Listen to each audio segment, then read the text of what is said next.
Hi-ho Drinkerinos. It's another episode of the Idaho Booze Podcast with me, Steve Kuntz. In this week's episode, we look at why Sockeye closed their putt-putt course. Lots of reaction to my piece last week on Trump's tariffs, and Loose Screw invites me out to try their new beers, see how they held up. Then we have some more community calendar stuff, and we review some new beers in Friday Night Pints. All that and more coming up on the Idaho Booze Podcast. It's time for the Warren Reserve Cocktail of the Week, brought to you by Warren Reserve Cocktail Company. This one is called the Revolver, and I got it from a website called acoupleofcooks.com. And a reminder, if you want to get your cocktail into the show, just email idahoboozepod@gmail.com. Send me your cocktail, and if we use it on the show, you get yourself a $25 prize pack thing of bitters from Warren Reserve. It's pretty sweet. So the ingredients of this one, pretty simple. It's a 3-ingredient drink, 2-ounce bourbon, 1-ounce coffee liqueur. We're going to use Mr. Coffee liqueur, but you can use Kahlua, I guess. Probably not Bailey's. Bailey's wouldn't work as well on this one, but Kahlua, Mr. Coffee, whatever you have, that's a good coffee liqueur will do. Then you want 2 dashes of Warren Reserve orange bitters in this one, and then you want to get an orange peel for the flair at the end. So get your mixed glass. We're going to go ahead and stir this one up. Add a big old chunk of ice to that. Make sure you put your coupe in the freezer or anything you're going to drink out of 10 to 15 minutes before making the drink, because a cold glass means less ice, and that means more booze for you. Add the bourbon, coffee liqueur, and bitters to the glass and stir that bad boy until the outside is cold. I like a stir stick. I really can't imagine stirring a cocktail without one. It's just, they're very thin. They're very easy to manipulate throughout the glass. You can use a spoon if you want. I guess I would actually, if I had a spoon and I didn't have a stir stick, I would use the back end of the spoon. So use the part that you hold the handle. I would use that. Then we're going to get our frozen coupe and we're going to strain the cocktail into that. Lastly, flame on. Lightly char the outside of your orange peel with a match or a lighter. And then as soon as it's charred, express those oils into the glass and you should get a little light show. So go ahead and express the oils around the rim, into the glass, all over the place. Then garnish your Revolver with that orange peel, and there you have it. It's the Revolver, this week's Warren Reserve Cocktail of the Week. This show is brought to you by Warren Reserve Cocktail Company. It's cold outside and winter is in the air, so why not make cocktails to celebrate a warm night inside? Stuck on what to make? Head to warrenreserve.com and click on recipes for a full list of amazing cocktails and mocktails you can make at home with delicious Warren Reserve orange bitters. Try Blitzen's Bubbly to help set the mood. With just a few dashes of Warren Reserve orange bitters, your champagne cocktail goes from so-so to let's go.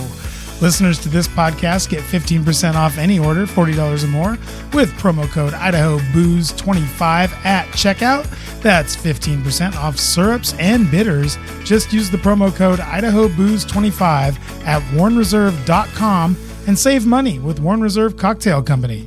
Welcome back to the Idaho Booze Podcast. I'm Steve Kuntz, and we've got some news from Sockeye. It looks like the Sockeye Ale House there on 36 is going to be revamped. The Turn, which was the putt-putt bar sort of attached to the Sockeye Ale House, they've gone ahead and closed that one down. Looks like it wasn't really working over there for the putt-putt thing. It looked like when you go there that area, for some reason, they had a different menu over there, and they had some TVs, but not really enough to really be a sports bar. And the putt-putt was cool. I mean, it was a neat little course. It was a lot of fun to play.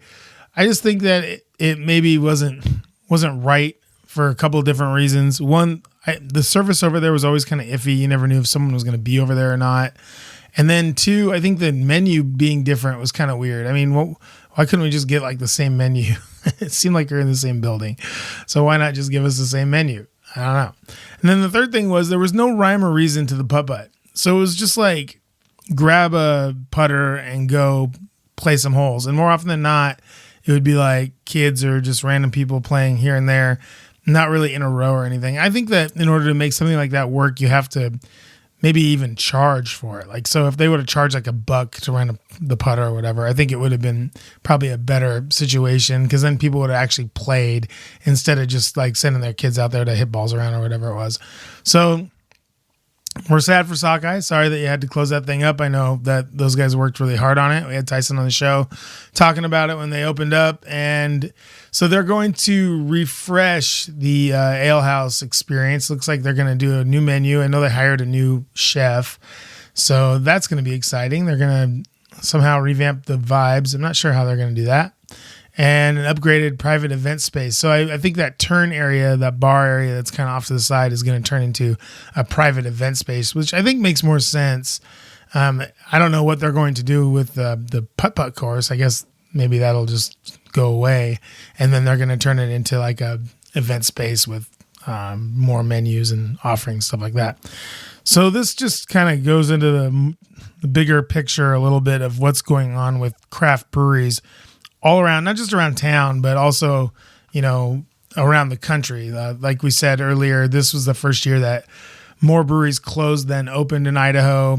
You have less people going out to breweries now. You have less people specifically going out to drink beer at breweries because it's whether it's the NA craze or whether it's just people trying to be healthier or whatever it is. Sockeye is not the only one that's seen this. I mean, we're seeing a lot of it elsewhere too. And the way that you kind of know what's going on, like from different breweries, is that they're offering more events and more stuff, like giving you more reason to come out and see them, which you should. I mean, why not? I went to that 36th and State or 36th and Hill Sockeye Ale House a few times. It was a lot of fun. They had trivia there. I mean, we were on the other side. We were on the bar side, so we weren't even on the putt-putt side. Like I said, it was just the menu was weird. The service was iffy. So we didn't go over to that side, but we went to the other side all the time. And we'll continue to do that because it's close to our house and we like Sockeye and we like their beers. So, and the food's really good. They have pretty good food. So, this is more along the lines of that whole thing where people are kind of getting away from the brewery experience for whatever reason. And so why do we know this? Because a new Nampa bar just opened up and they're doing putt-putt out there. And it seems to be a hit. I mean, people that I know that went out there said that they had a really cool beer selection. They had a really awesome like putt-putt golf course and that it was just kind of like a neat new like spot. And it's like one of those things that Nampa always needs. They always need like a cool spot for people to kind of go and hang out because there's so many more people there now. And, that's just the way it is. So the Pub and Putt is what that's called in Nampa, and that's on 2nd Street.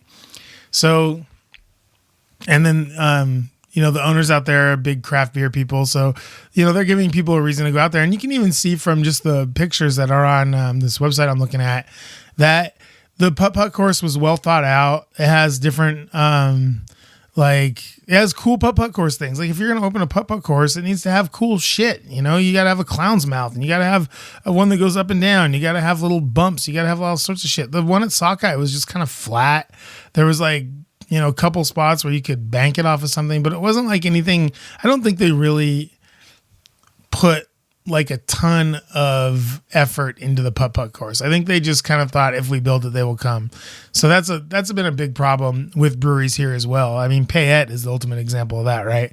So we look at you when you were famous, or not famous, when you were really cooking back in 2012 and 13 and 14, it's different. Like it's not the same as it was back then. You don't have as much, leeway to play around with some of the stuff that you're trying to play around with. So Sockeye thought that they'd buy this giant thing, turn it into a really cool spot, and then they sort of just put the putt-putt course out there. And that's cool, except for people responded to the amount of effort that you put into that particular part of your bar. It wasn't like a part of the bar where the trivia was happening. And also, I mean, that's another thing that was confusing about the ale house is that you have this perfectly awesome bar on one side that has awesome bartenders, your regular menu, all the beers, all the drinks, everything that's over there. Plus they had trivia. Plus it was just like there were more servers, everything like that. Then you had this other part of the bar on the other side of the building that was just like a random putt-putt course with 2 bartenders and 3 high top tables. So I don't know why they didn't just merge those 2 things and make it all one big fun bar instead of making 2 separate bars. But you know what? I never understand this stuff. I'm not a restaurateur. I don't know about this stuff. I know that they put a lot of effort into it, and it sucks, and I feel bad for them for it kind of fizzing out there. But we'll see how the Nampa place goes, the Pub and Putt, because it looks like, to me, at least from some of these pictures and some of the videos and stuff that I'm seeing, is that they put a lot of effort into putting TVs all around. So it was like more of a sports bar kind of feel. These places do really well, like in Seattle. I know there's a couple of them in Seattle. There's one in San Diego. And I think that people my age and younger, like so mid 40s and below, really have an affinity for putt-putt golf because it was something that we could do growing up. That was something that our mom and dad could drop us off at and we could go do. So I think it's one of those things that people really enjoy doing. I just think that maybe they didn't put as much care and effort as they do into most of their things into the putt-putt golf part of this thing. So, cheers to Sockeye. It's really super brave of you guys to be out in front of this and be like, hey, look, the 2-year anniversary of this place is coming up. We're going to relaunch it. We're going to try again. We're going to give it another shot here. And, they're being very transparent, very honest about that, which is really, I think, smart because people are going to notice, that the putt-putt golf isn't there anymore. And so they're going to have questions and stuff like that. So I really like the menu there already. I'm excited to see what this new chef is going to do. He's supposed to be really good. I think he's the guy from the Inn at 500, if I'm not mistaken. I think it's that guy. So yeah, excited to see what Sockeye does with the old spot, with that spot, the ale house. I think it's a great idea. I think they've put way too much into it to let it just kind of go, like Western Collective did with the Spaghetti Factory place down there. And so I'm excited to see what they do. I think it'll be a lot of fun. I think they'll come up with something is what I'm saying. And maybe just the putt-putt golf thing wasn't it. And I think turning that into like a private event space, I would even look at maybe turning it into maybe a wine and dine area for clients, or maybe turning it into offices. I would do something with it. But yeah, putt-putt, was not able to kind of hold the sort of attention that you really wanted it to there at the ale house. So good luck to Sockeye. I'm sure it'll be fine. They'll come up with something good, and we'll be excited to talk about it here on the show. Coming up, I am going to talk about what we did last week. We talked about Trump's tariffs. We're going to talk about the reverberations of that around the state. And we're also going to talk about, update you on another story we talked about a few weeks ago about a little bit of a ticket that the state Senate passed to screw you over. So we're going to talk about that and more on the Idaho Booze Podcast right after this. This show brought to you by Treasure Valley Chevron, with locations on Highway 55 at Beacon Light and I-84 at Gowan Road. Treasure Valley Chevron is the perfect place to pick up supplies for a long weekend on the couch, with an incredible selection of local wines, beers, and ready-to-drink cocktails, along with other supplies like firewood, propane, and all the snacks you can handle. Treasure Valley Chevron is the best spot to hit up before you get home. Take a picture of your latest TVC haul, email it to us at idahoboozepod@gmail.com, and you could win a giant box of beef jerky from Treasure Valley Chevron. Welcome back to the Idaho Booze Podcast. I am your host, Steve Kuntz, and I don't know if you guys heard, but this Trump, he's really shaking things up. He is going to impose tariffs on steel and aluminum. They're going to be 25% tariffs. And we talked about it all last week. So you can go to the show last week and check that out and see what I had to say about all of that. Now, this week, what happened was I had my show. It came out on Friday. And 2 Boise TV stations went out and asked breweries to talk about the tariffs on Saturday and Sunday. Coincidence? Maybe. I don't know. It sounds like, they heard the show, or they heard part of the show, or they saw a byline for the show and went out and did some news gathering. It's fine. I'm happy to help. Anything I can do to help the news stations of Boise, I'm more than happy. These 2 news stations, fine. The other 2 news stations would be good too. Anybody that wants to jump on, they can jump on. We are an open community here at the Idaho Booze Podcast. We do not turn anyone away. You can all come in and listen and then take my stories and make them TV news stories if you want. I don't care. So anyway, this was really neat. I thought they were both pretty good stories. One was done at Boise Brewing, and the other one was done at Lost Grove Brewing. And we're actually going to have Jake on, I think, next week, and we'll talk about some of this stuff. Probably not a lot of it.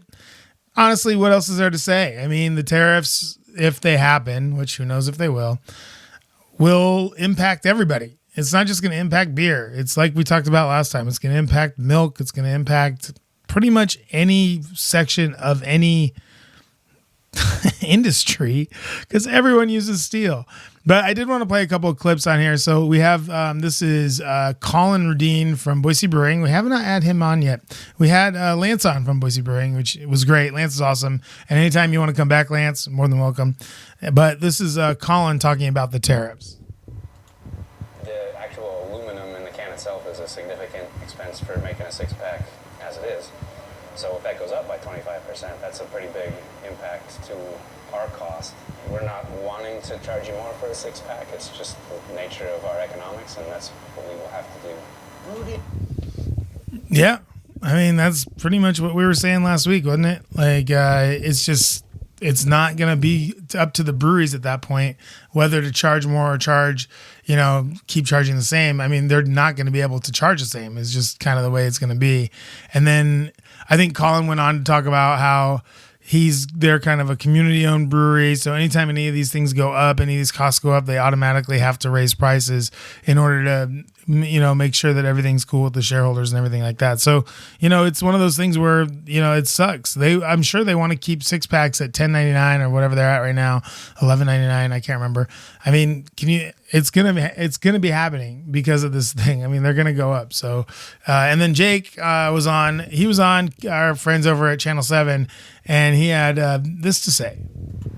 We'd be looking at probably like a 50 cents to $1 per six pack. Not too jarring of a price increase for. Yeah, not too jarring, but it's still a price increase. That's funny that the reporter said that, but. Yeah, so it's 50 cents to $1, and it's going to be, and that's $1. Can I talk? So that's $1 to them. It's not $1 to me and you, because the $1 to them, they charge then to the distributor, and then by the time it gets to us, it's going to be like $2 or $2.70 or $3 maybe even, depending on what the distributor does with it. So you're looking at about a $1 to $3 increase on our end for that beer as well. And I thought, and Jake, great job too in your teddy bear picnic t-shirt, looking good. Colin also looking very good, very dapper in his nice little Boise Brewing t-shirt. Great job, guys. Way to get on TV and sell your point. Loved it. Thought it was really good. And thanks again to those two news stations for picking us up and running with it. Again, a byline would be nice. If you want to put a byline in there, I won't say no. You can put it in there. It's fine. And let's see what else happened. Oh, the state Senate. Okay, so this is something we talked about a little while ago. This is the marijuana possession thing. So the state Senate passed the $300 minimum fine for any marijuana possession at all, at an ounce or ounce and a half or whatever it was. And that bill goes to Governor Little's desk. I would say, please don't sign that, Brad. If you could, just don't sign it. Like, maybe just throw it away, because this is going to lead to other stuff. Like I said a couple weeks ago when we talked about this isn't just a $300 minimum fine for marijuana that's happening. This is also the right to, they're going to use it to search you. They're going to use it to search your car. They're going to use it if they find a little bit of marijuana on your person. They're going to use that to search your home. This is not going to stop with just a $300 ticket for marijuana. This is a slippery slope situation where they are going to put more cops on the border between Oregon or Washington and Idaho, or Nevada and Idaho, just to pull people over that they think went in to go buy marijuana. And who knows why you're buying marijuana? That's none of our business. I mean, you could be buying it for medical. You could be buying it for anxiety. You could be buying it because you don't want to drink anymore. You could be buying it just because you like weed. Honestly, it's kind of fucked up that we are the only state in our area, besides Wyoming, of all places, that doesn't allow any type of marijuana for God's sake, Utah has medical marijuana. It's just stupid. This is a stupid overreaction to something that isn't a problem. Rarely do I go out and see a bunch of kids hopped up on the gummies causing trouble for everybody else. So that also leads to the next part of what this will be. Not only will it be a $300 fine for marijuana possession, but this is also going to turn into these same people. And I told you last time, make sure, as the kids say, you get your receipts from this, because these same people that are doing this are going to want to get that blood alcohol level down to 0.05, just like Utah is doing, because these are the same people that sort of like that 0.05 blood alcohol level. So that means that ultimately they don't want, you doing all the naughty stuff that they are not allowed to do. So that is why this thing is happening now, and why they're going to keep pushing for this sort of reform on these things that don't need to be reformed. I mean, drunk driving accidents are way down in the last 10 years. I mean, like a stupid amount at 0.08. 0.05 in Utah has not dramatically changed the drunk driving there at all. It hasn't. People that are going to drink and drive are going to drink and drive. It sucks, but they're going to do it. And they're going to do it at 0.05 or 0.08. Personally, I think 0.08 is perfect. I have done that before, where I've taken the breathalyzer and done it where it's gone from 0.01 to 0.05 to 0.08. And 0.08 is pretty loaded. You're pretty hammered at 0.08. 0.05, I'm probably that right now, and it's 9:30 in the morning. So I don't like this $300 minimum fine. I don't like that Idaho has no route to legalize marijuana. I don't like that they're going to come after the DUI laws next. I know it's going to happen. I talked to somebody about it last night, actually, and I told them, I was like, look, this is what Utah did with 0.08 too. Utah came up with 0.08, and then all of the Mothers Against Drunk Driving people and all the other kind of weirdos caught on to that, and they decided that it was time to go to 0.08. So they're going to do the same thing with 0.05, even though it's not. 0.05 is, come on, 0.05? It's like half a beer an hour or something like that. It's insane.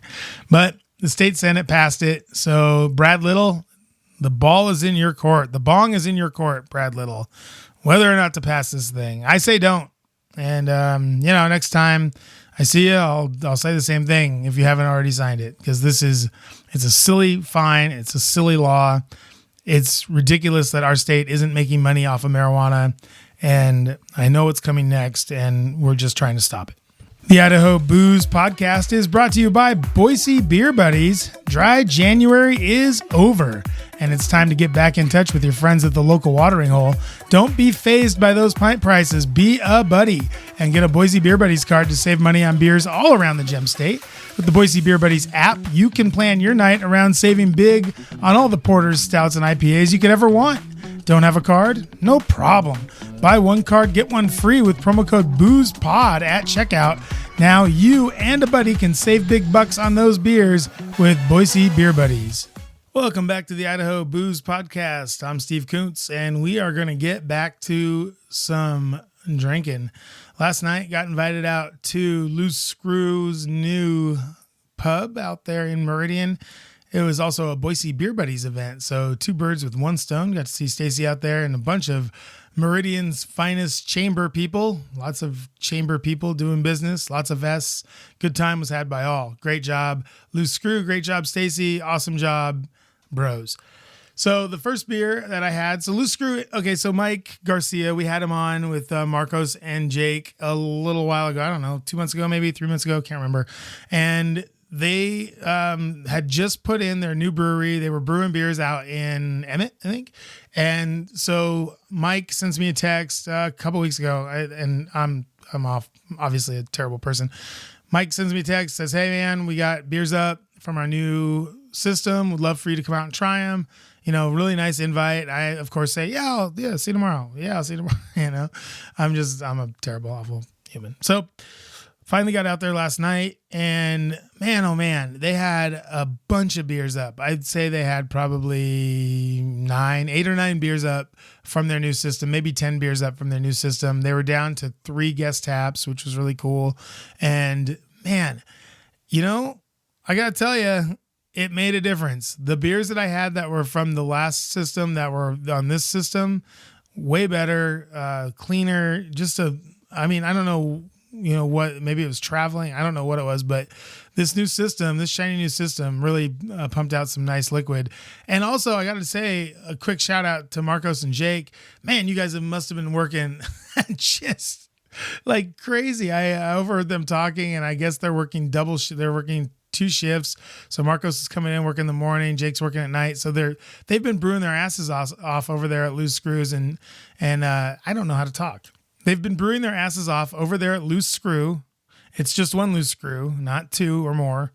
And you know what? If you're anywhere near Meridian in the next couple of weeks, why not go out there and give them a try? Because their beers are tasting really good. And so what I'm going to do is I'm going to go through the beers that I tried, and then I'll have my little. Actually, maybe I'll do it the opposite. I'll tell you what Marcos told me about him, the head brewer Marcos, what he told me, and then I'll tell you my 2 cents on him. And all this stuff is stuff we did last night. So still very cloudy in my head. So the first one we're going to start with is Lateral Pils. This is their Pilsner. Marcos says this one aged for 2 months in a horizontal tank, giving the yeast more room to flocculate and to create a softer lager flavor. And I say, it pours a nice little straw color, thin white head, hoppy on the nose. Now the head stuff, I was drinking out of these little taster glasses, so maybe in a bigger glass it'd be more pronounced. I don't know. Anyway, what I loved about this beer was it was really hoppy on the nose. I got lots of grass, lots of lemon. The first sip was really clean, a little bit of cracker malt, lemon, pine, and grassy hops. Sort of bitter on the finish. It reminded me a lot of Pivo Pils. Remember that one? God, I love Pivo Pils. That beer was so good. Shout out Beer 30, Pivo Pils. Man, missed that one. Now, Marcos then came back when I told him, man, this is hoppy. I love it. He said, really? And then he looked up on his phone. He's like, we only use 3.5 pounds or something like that of hops. And I said, well, you know what? At 4.5%, maybe 3.5 pounds of hops is just the right amount, because those hops came through really nicely and it was a really nice beer. So Lateral Pils, one that I also got to take home. So I'm super happy about that. And then the next one, City of Dreams. This is their Vienna lager. I like Vienna lagers.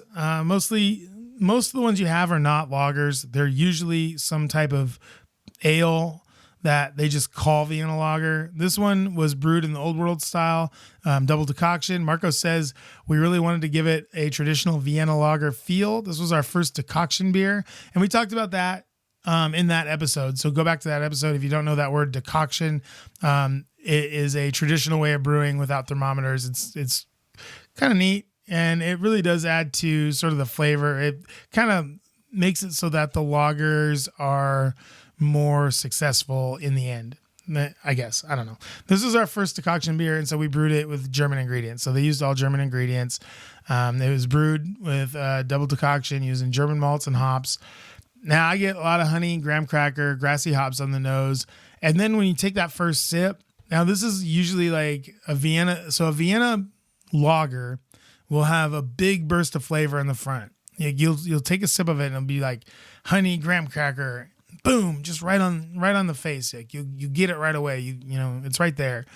Now, if it's a Vienna lager ale, it's going to be smoother and it's going to have a more pronounced malt flavor. That's how you can tell the difference between if it's really a lager or if it's an ale. So be on the lookout for that. Excuse me, let me push my glasses up here. So lots of lemony hops in the finish in this beer. 5.5%, 19 IBU. Really great beer. I would give that one a try as well. The City of Dreams Vienna Lager. Then the next one was the Throwback Pale Ale. This one, Marcos said, a lot of pale ales today are very hoppy and blonde in color. And I add parenthetically, like an IPA. And in this one, we wanted to do a throwback, a little color, a little bit of malt flavor with some subtle hop flavor as well. And so, yeah, you get, it pours golden with a thin white head. Looks a lot like a very classic pale ale. Grapefruit, pine, resin, all there on the nose. And all that comes through in the palate with a touch of that cracker malt flavor. Maybe just a little bit of honey in there as well. This is very reminiscent of a very certain popular pale ale. That this one is just a touch lighter on malt flavor. This one is also a little bit more boozy, I think. 6%, 44 IBU. That's a Throwback Pale Ale. Really nice little beer. And then let's see. The next one was a cool beer. This one is called Ice Holes. Cold Hazy IPA. So I was like, well, what the fuck is a cold hazy IPA? And Marcos was like, Ice Holes is its own thing. We're combining two styles, IPA and lager. The grain bill is hazy. Lots of oats, lots of beta glutamine, I think he said, and protein. But it's fermented with a German lager strain. But it is fermented warm for that lager strain. So they fermented around 60 degrees. And then in this one, you got Eldorado Citra Mosaic as the hops. So if you look at this beer at its base, it's a lot of oats, a lot of beta glutamine, protein, heavy hazy beer. This is a hazy IPA, and Eldorado Citra Mosaic is like every other hazy IPA that you've ever seen. But they took it and they brewed it with a German lager strain at 60 degrees. So warm for a lager, cold for an ale. And you know what? I'm here for it. It had a very hazy look to it. It was poured pale yellow, hazy. You couldn't see really through it too much, with a very thin white head. You get all that stuff on the nose: lime, mint, peach, stone fruit right there. Lime and lemon really pop in this beer. I think that, and there's a little bit of like a Sour Patch Kid flavor as well, which I'm not hating. I think that's the Mosaic hops with that kind of German yeast strain kind of doing their own thing. And it really produces a cool beer, a nice clean finish with just a bit of hoppy bitterness. This is the one I had after I was done with my flight. I had this one in the full pour, so I'd go pick that up. Ice Holes Cold Hazy IPA, 6.5%, 30 IBU. Check that out. And then the Hacky Hophead IPA. This one is their standard IPA they've had. I guess this has been their IPA for a while. Marcos says it's all Idaho hops, Idaho 7, Cashmere. He said it's all Idaho hops, except for the New Zealand Cascade or Taiki. And so except for that, all Idaho. He said lots of Idaho 7, lots of Cashmere, and then the Cascade, I think the New Zealand Cascade is just kind of in the finishing. He said he went with New Zealand over Pacific Northwest Cascade because it was fruitier and it was a chance to use a fun new hop, and they always like to take those kind of chances over there, so why not? And then I you know what, it poured on the orange side. Nice orange kind of malty color with a sticky white head. Really, really nice IPA look to it. Grapefruit, matcha, lemon, and pine on the nose. I can't help it. You guys, I've said this before. I'll say it again. Anytime someone tells me that Idaho 7 are in the beer, I'm going to automatically go to matcha. It drives me nuts too. I don't like it either, but that's what happens. But you get bright flavors of lemon, pine, that freshly picked grapefruit. So people maybe from California or people that have known freshly picked grapefruit will know what I'm talking about. If you pick a grapefruit off a tree and eat it, it tastes more sweet. It's not quite as tart. It's not quite as sour. And that's what this is. This is that freshly picked grapefruit from that New Zealand hop. And then the green tea is in there as well. But it's mostly like lemon, pine, and grapefruit. And so it's very nice, classic IPA flavors, but a little bit different in that it's that kind of sweeter grapefruit. Really good. Fun IPA. I enjoyed it a lot. 6.5%, 80 IBU. And those are all on tap at Loose Screw. And plus they have a bunch more. They have their mild that they do. They have a table beer that's going to come out pretty soon. I think they had a couple other little hobby beers. They had an amber. So yeah, there's a lot going on at Loose Screw right now. Meridian popping. I mean, last night the chamber event was pretty awesome. I mean, for Thursday night, really good crowd. Stacy out there selling Boise Beer Buddies tickets or cards like you wouldn't believe. And it was just a nice time. Thank you so much for having me out there, Mike, and everybody at Loose Screw. Thanks, Stacy, for having that event. And thank you, Meridian Chamber of Commerce, for the free vest. This show is brought to you by Warren Reserve Cocktail Company. It's cold outside and winter is in the air, so why not make cocktails to celebrate a warm night inside? Stuck on what to make? Head to warrenreserve.com and click on recipes for a full list of amazing cocktails and mocktails you can make at home with delicious Warren Reserve orange bitters. Try Blitzen's Bubbly to help set the mood. With just a few dashes of Warren Reserve orange bitters, your champagne cocktail goes from so to let's go. Listeners to this podcast get 15% off any order, $40 or more, with promo code IdahoBooze25 at checkout. That's 15% off syrups and bitters. Just use the promo code IdahoBooze25 at warrenreserve.com and save money with Warren Reserve Cocktail Company. Welcome back to the Idaho Booze Podcast. It is time for Friday Night Pints. Oh, yeah. Friday Night Pints this week. Ooh, so remember last week, you might remember that we talked to our friends at the co-op, Meg and Chris. Chris got us a really awesome wine from Split Rail, that Horned Beast. Really great wine. Awesome. And then Meg recommended some of these beers that they got off of a strange truck from a strange guy somewhere. Maybe in a back alley. I can't remember what the story was for sure. You can go back and listen to that. Check that out. But this first one was from a brewery called Threshold. I think it's a collab actually with Old Standby Brewing. These are both Portland breweries. It's called Walk in the Park IPA. And I was really excited.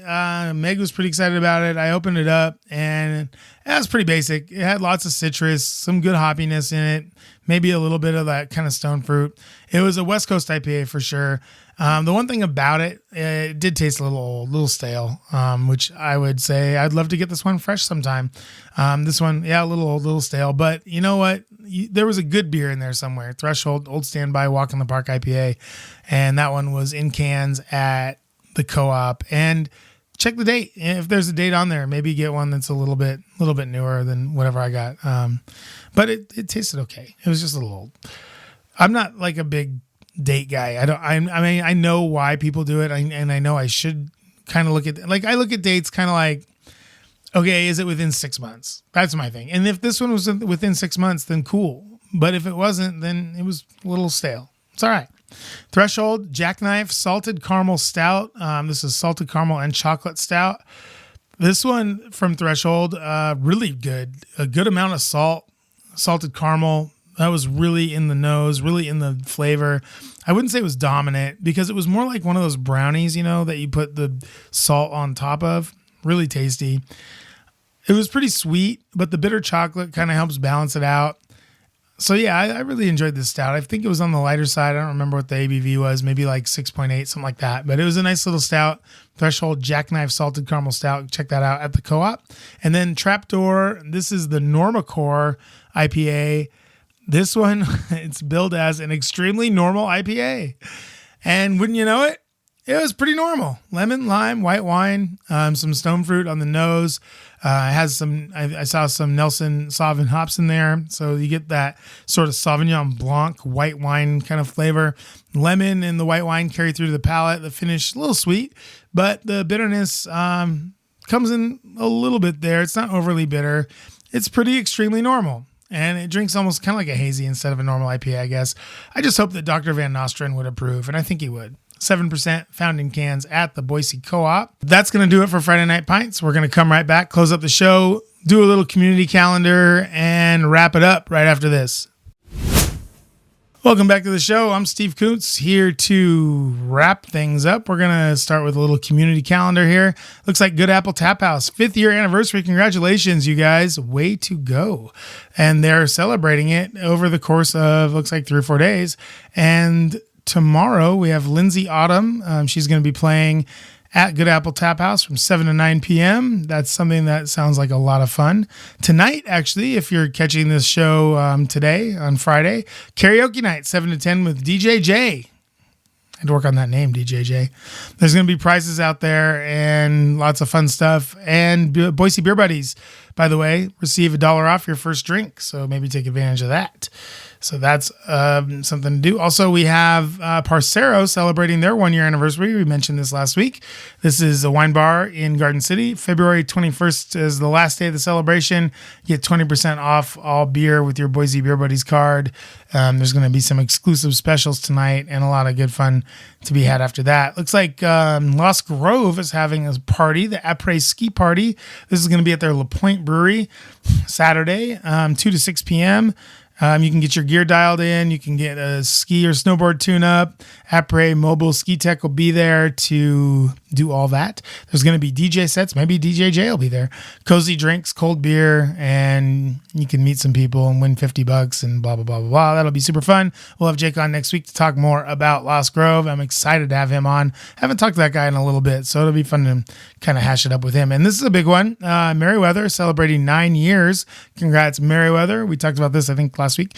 Saturday, they're going to be doing a party 3 to 9 p.m. at their cidery on Chinden. There'll be music, food from Big Beans, free cookie decorating, and a whole lot of fun. And as always, you can bring your kids or dogs, or both, or your puppy, I guess, or your older kid.